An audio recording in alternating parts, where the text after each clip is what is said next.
Yeah, so today's Chriso's recipe and experiment is going to be lamb shanks in a tagine with a little bit of a Moroccan spin on it. So let's have a look at what we've got.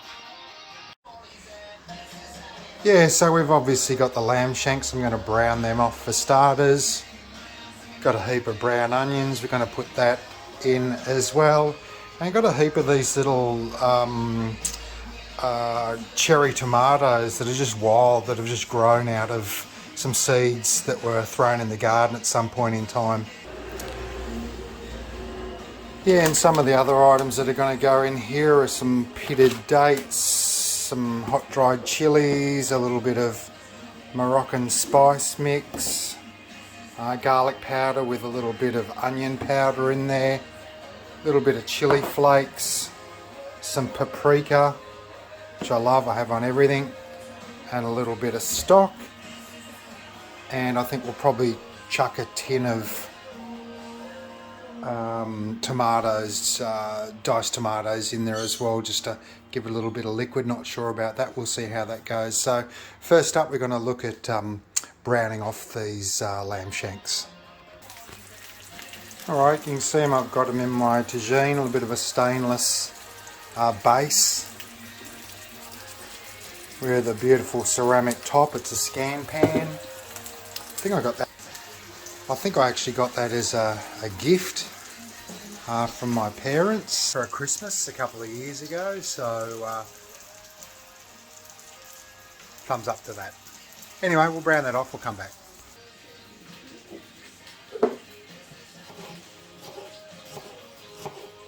I like to chop the onions up pretty roughly. I don't like them too fine. I like them dispersed through the dish. I don't like them diced too thinly. A little bit soggy, but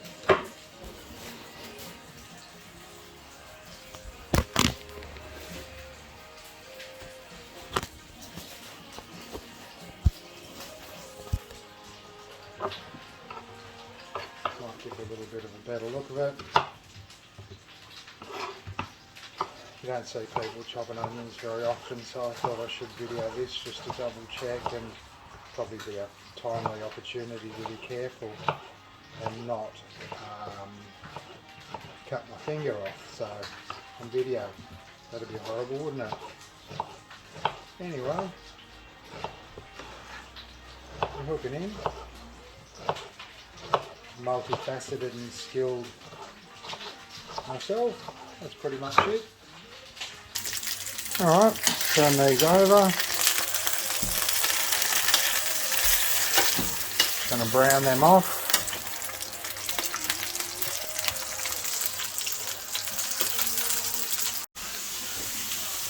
Yeah, so I've just popped those onions in with a few of those spices. I've just taken the lamb shanks out, just put them aside. They've been browned off.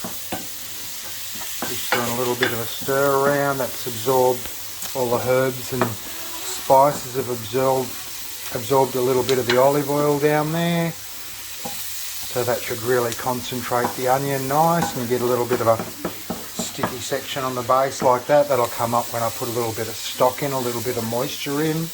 That should come up into a nice tomatoey sauce. Got all my tomatoes right to go. I've seasoned them with a little bit of pepper. They've just been sitting there for a while now. Just going to soften these onions up a little bit. Sweat them down a bit. I think that's the terminology that good chefs use. Obviously that's not me. I'm just having a go here. Pretty good. I'm just going to finish this off, at least get it to the simmering stage, and then I'm going to pop out. Got a few other localised tasks to do today. Tomatoes are in. I'll pop some stock in next. And the chopped tomatoes.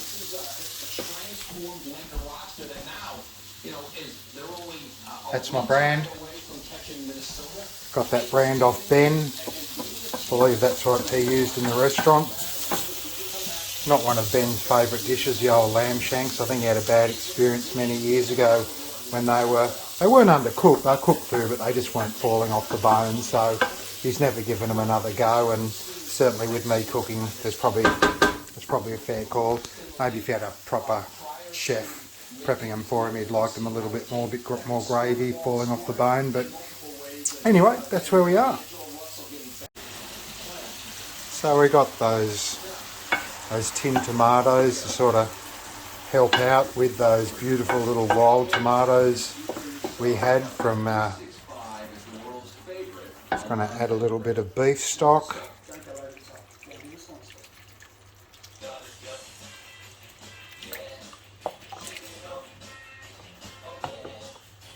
Get it up to heat it up and then just turn it back to a bit of a simmer, and then going to pop the lamb shanks back in, and at the end there I'll pop some of these pitted dates in to give it a little bit of that North African sweet and savoury taste. So we'll come back. Alright, it's a little while later and we've got the juice juicing up, doing what it needs to do. Just going to place those lamb shanks in there.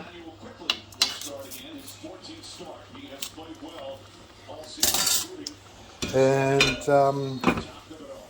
just going to pop that down to a low, and I think I'm just going to sort of like 12 o'clock, 12:30, probably leave them on there most of the afternoon on low. The tagine cooks really nicely because all the moisture goes up into the scan pan and drops back down, so it doesn't dry out. So anyway, we'll come back in a couple of hours and let you know how it all went. Yeah, so I think the lamb shanks are complete. They've been in the oven for about 3 hours on about 160 degrees Celsius, and the meat is falling off the bone, so I think they're pretty good.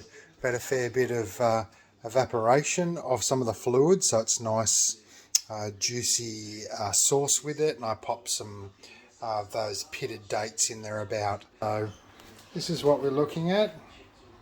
Lamb shanks, got the meat just falling away off the bone there, looking quite nice. And that'll be dinner. That will be dinner for tonight and tomorrow, I'm imagining. So all the best. Pretty happy with that because my last time doing lamb shanks turned out pretty shit. So anyway, proof will be in the pudding.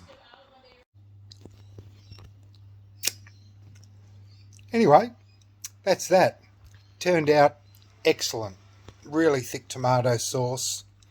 Not as spicy as I would have liked it. I know not everybody likes their spices, and I only like it to a moderate level, but could have been a bit more spicy. So lesson learnt for next time. And the proof is in the pudding, served with some fresh basmati rice.